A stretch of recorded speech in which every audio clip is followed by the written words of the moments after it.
Hey everyone, today I'm going to teach you how to see the size of your mailbox and each folder in Outlook. Without any further ado, let's get started.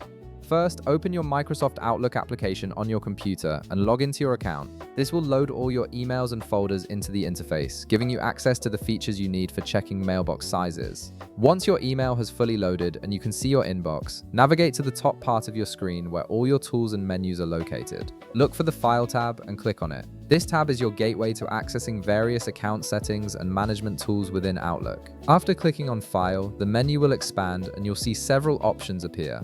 Direct your attention to the right part of your screen where the mailbox settings are displayed. Here, you'll notice a section labeled Tools. Click on the Tools drop-down to reveal additional options that aren't immediately visible in the main menu.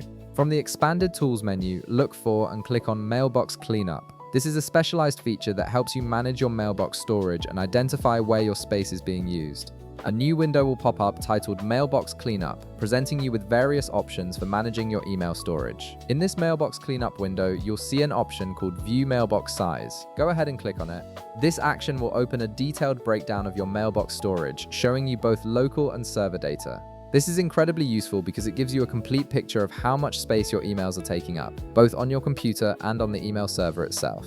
Once the mailbox size window opens, you'll be presented with a comprehensive list of all your folders along with their total size. This includes your inbox, sent items, drafts, deleted items, and any custom folders you've created. Each folder will display its size in megabytes or gigabytes, making it easy to identify which folders are consuming the most storage space. Simply scroll down through the list to view all of your folders and their individual storage sizes. This information is particularly helpful when you need to clean up your mailbox or identify large folders that might be slowing down your Outlook performance. And there you have it. You've now learned how to check the size of your mailbox and individual folders in Outlook, giving you better control over your email storage management. If this video helped you out, be sure to leave a like, subscribe, and I'll see you in the next one.